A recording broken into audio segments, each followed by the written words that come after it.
This program is rated PG. It contains themes and scenes which may not be suitable for very young audiences. Parental guidance is advised. Be advised that the views and opinions of the hosts and guests do not reflect those of the station.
Good evening, ladies and gentlemen. Welcome to the Philippines Uncut. I'm your host, Buddy Pinana. Now, in this show, we talk about everything in the sun.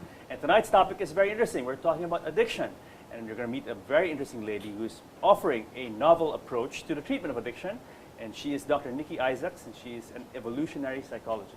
Dr. Nikki, welcome to Philippines Uncut. Thank you so much for having me. No, pleasure to have you here. No, pleasure to have you here. And welcome to the Philippines. Thank you. I understand this is your first time in the Philippines and in the Far East, for that matter, huh? It is. It is, and it's wonderful. I love the weather. It was snowing when I left home. So.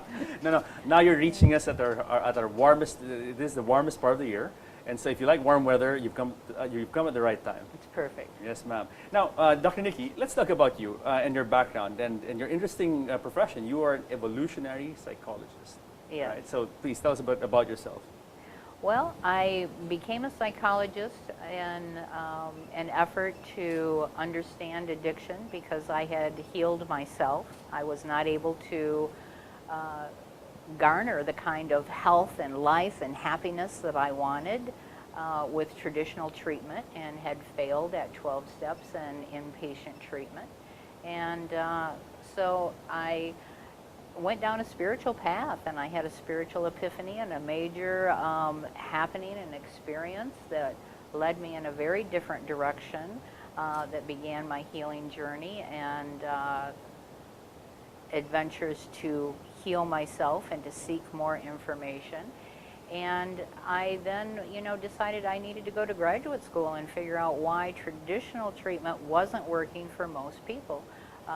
Folks usually don't understand that only 5% of the people who use a 12-step program ever recover. Okay. Before we dive into the topic, let's talk Sure. about you. Sure. You are an evolutionary psychologist. What is that exactly? What that means to me is that I help people evolve. I help them evolve into the life of their dreams and the life that they would like to live, and that their past doesn't matter. It doesn't matter where you've been, what you've done.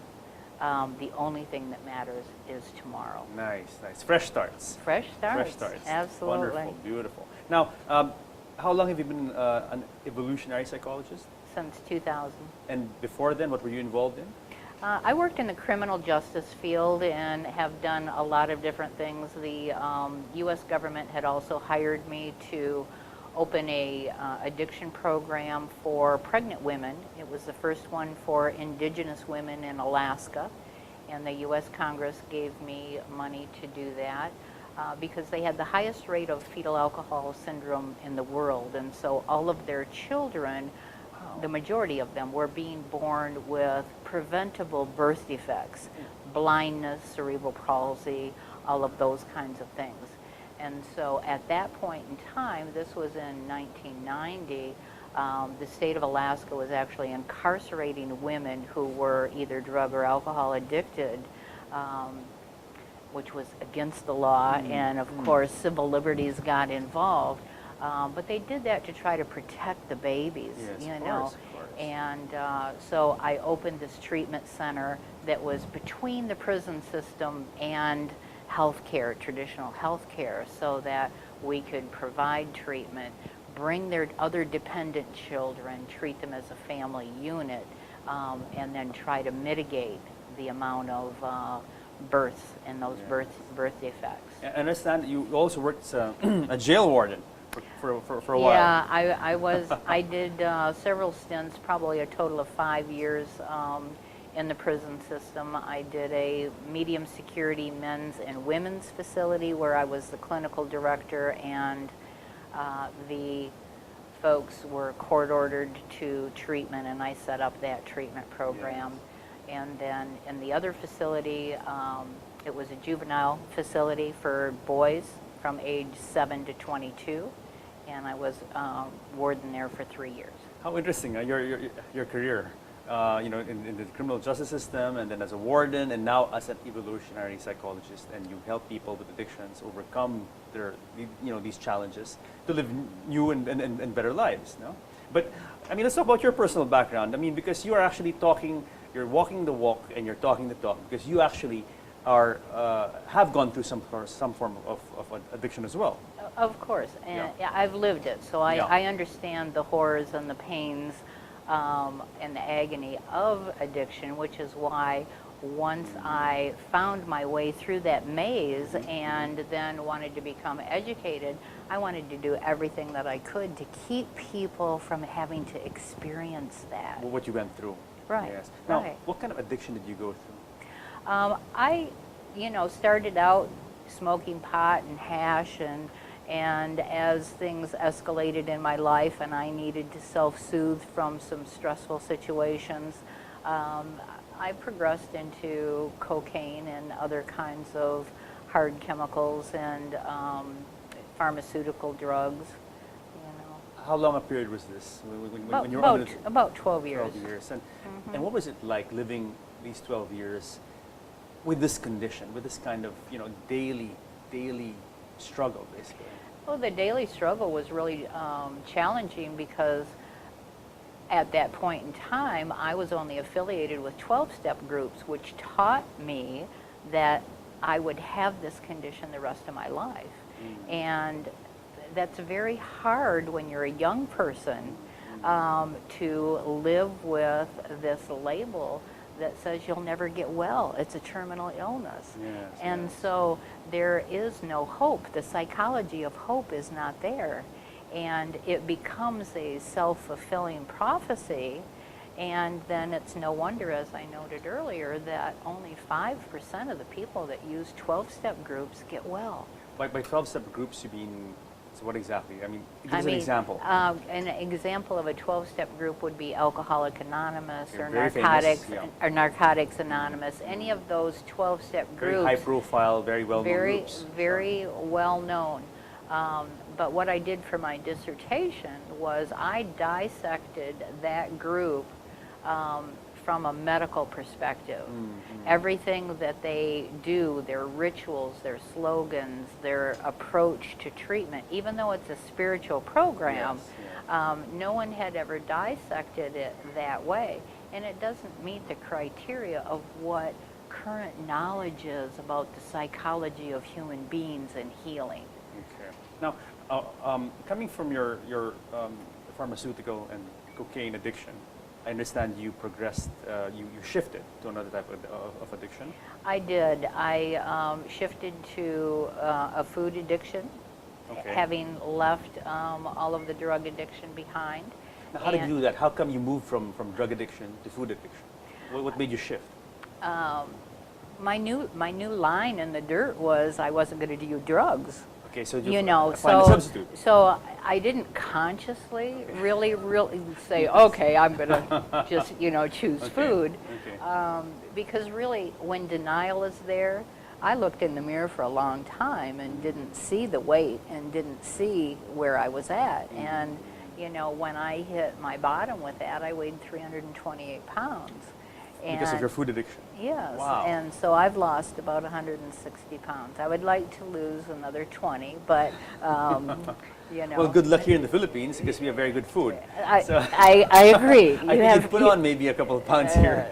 Sad to say, but hey, Yeah, you're on maybe. holiday, so Maybe, we'll okay. see. No, okay. Being serious for now, I mean, the reason why I'm asking about this is because I want the viewers to understand really what is it like to live with an addiction. Because for many people, they don't really realize when what it is like to be addicted to a substance or to be addicted to an activity, right? So maybe perhaps you can explain to us what goes on in someone's life when someone is addicted. Is it I mean, are you powerless? Are you a sense of frustration?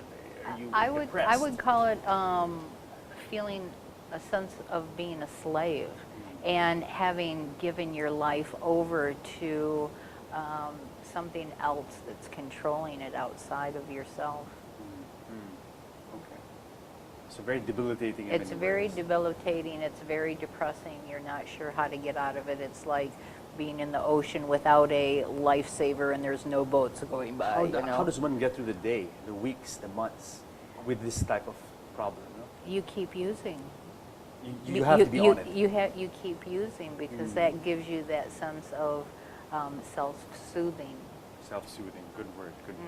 Which is actually what being addicted to a substance or something is. It's a form of satisfaction. Makes you Yes. feel better. Yes. Soothes you. Yes. Now, let's define addiction for our viewers. What do you mean when you say someone has an addiction? Well, today we define addiction in a much more broad category. Years ago there were the classic kinds, so that there were drug addictions, sex addictions, gambling, like the big five social problems.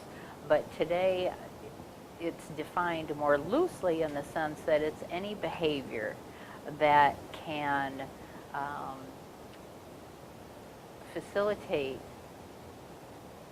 a sense of well-being, so that if it's gone, if it's taken from you, if you've lost it, that it becomes psychologically debilitating. I completed a research project back in the fall and had folks from, I believe it was 12 different countries that participated in talking about their addictions, their spirituality, how they got well, and it was looking at it from a very different holistic perspective. And it was very interesting that many of the respondents listed things that we would not have considered addictions, For example? perhaps in the past. Hoarding, Hoarders. Hoarders. Yes.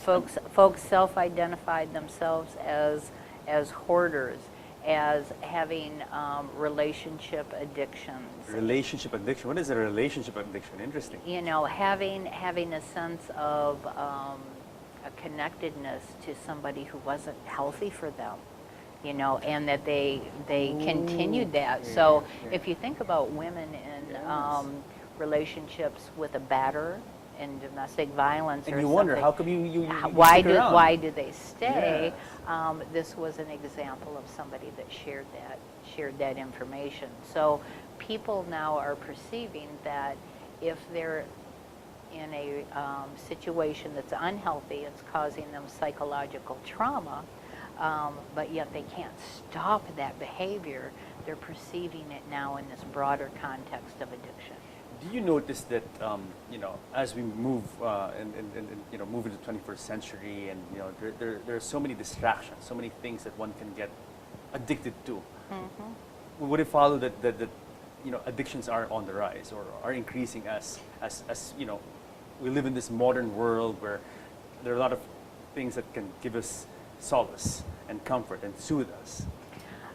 I would say that we're living in a world of information, and so I don't know that there's actually a rise of addictions, Yeah. or if it's just more of a data or knowledge. Yes. Yeah, because like that video we showed just before we came on about internet addiction, and it is very real. There are people who have become, fixated Yes. and addicted to going online, Yes. even here in the Philippines, because Right.